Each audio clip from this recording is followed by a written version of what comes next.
Yeah, I know. You just have $3,500 burning a hole in your pocket.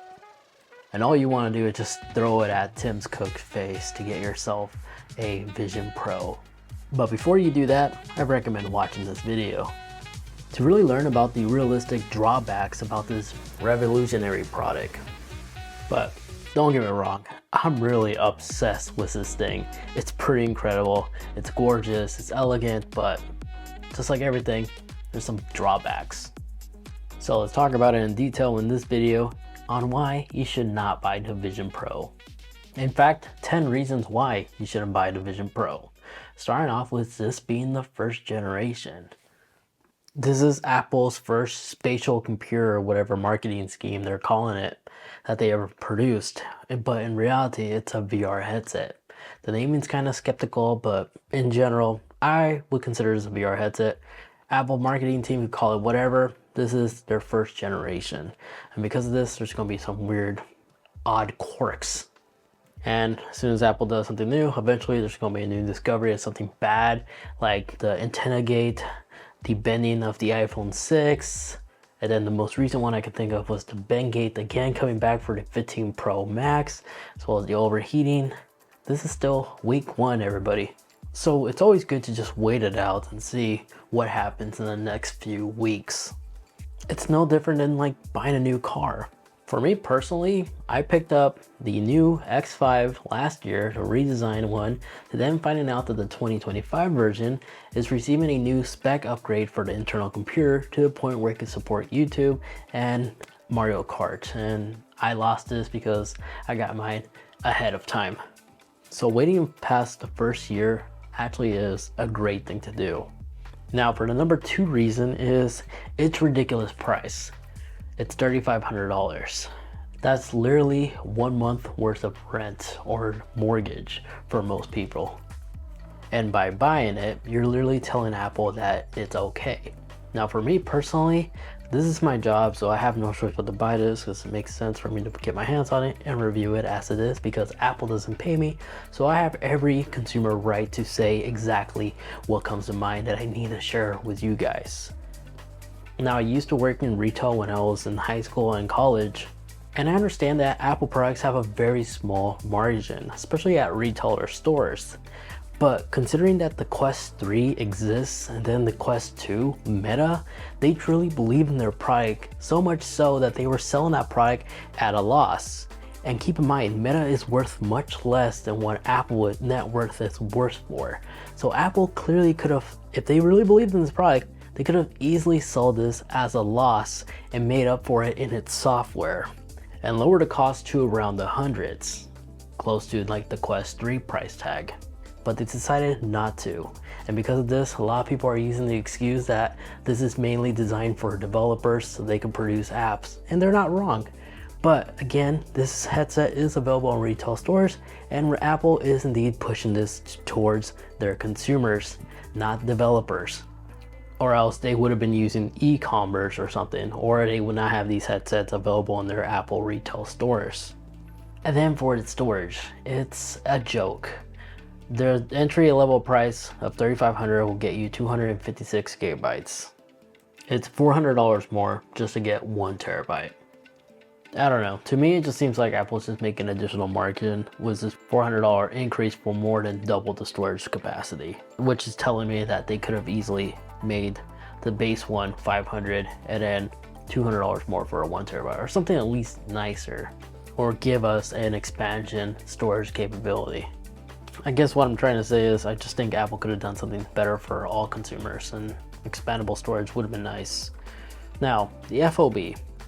The FOB isn't great. It's good enough to get the job done, but if you actually look for it, it's pretty low for being the most expensive VR headset in the market. Which does explain why Apple was hiding the actual FOB numbers, because to this very day I'm having a hard time finding it. They don't disclose this in the Apple's website or anything like that, which I don't really appreciate. Consumer products should always display, especially the FOB. And after trying this for several hours and switching back and forth between my Quest 3, which costs, again, it's much more affordable than the Vision Pro, there's a noticeable difference. I really do prefer the Quest 3 FOB than the Vision Pro. And now the weight. It's not really well balanced. Since the battery pack is disattached with this weird wire that hangs on the side of your headset, all the weight's really hanging out in the front of your face, and this weighs around 600 grams, which some users who have the Vision Pro are complaining that after 2 hours it tends to get really uncomfortable. But from my experience, it's not bad. The padding, the cushion, it's like having a heavy pillow in front of you. So in other words, your results may vary, but it's mixed reviews here. And the FaceTime calling is kind of a joke. I know this is still in the beta stage, and I know for a fact Apple will improve this, but as of right now, this definitely feels like Oblivion like graphics. Now for the eyes. The eyes right here, they're honestly unnecessary and just make the headset look funny, goofy. It just doesn't make any sense. It's cool that it has it, but this also is the reason why this headset costs as much as it does. And never once in my life, I'm sure we can all agree, I ever said, I wish my VR headset, my Quest 3, had eyes outside of it as well. A sentence that has never been said. Which, make sure you are subscribed, because I think I found out how to disable this. I'm going to show you in the tips and trick video. Now, for the cable that connects to the battery pack, there's been this misinformation about people claiming that it's not removable. In fact, it is. You just have to use the SIM card removal tool. Now, the con to this is it's a massive lightning port connector, which shows USB-C. It's more revolutionary, more common, because the battery pack itself is can be charged with a USB-C, which yes, you can plug this in against the wall to plug it in and continue playing the headset longer than 2.5 hours, but you're stuck with this weird brick at which you can just directly connect it to the headset, which you cannot.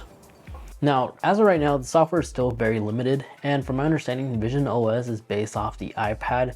As some of these apps, if you look at it, it's a direct iPad copy app that's typically available on the iPad on the Vision Pro. But in terms of entertainment apps, we don't have Netflix.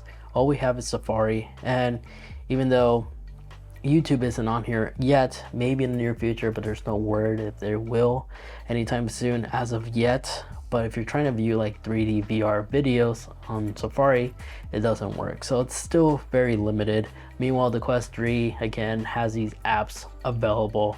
Now, lastly, I know I'm gonna get a lot of backlash off of this, but I have to be real with you guys. 70% of the features that the Vision Pro has can be found on the Quest 3. Heck, the Quest 3 has more features than the Quest Pro. Its pass-through mode definitely does look more clear than the Quest 3, but not by a whole lot. I will say it's about 10 or 20% better in terms of video clearancy, but still can be blurry at times when using your pass-through and using your electronic devices. Although I do have to lower the brightness a bit, but it's definitely noticeably clearer. I can see the screen better, but it's not a massive like increase for it to be worth the value of 6 Quest 3 headsets, 500GB models.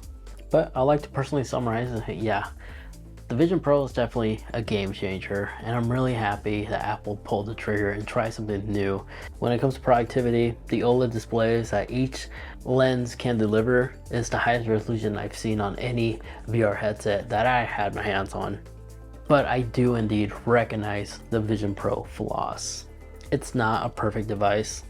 Just because it's the most expensive VR headset, it's not perfect. It definitely isn't for everybody.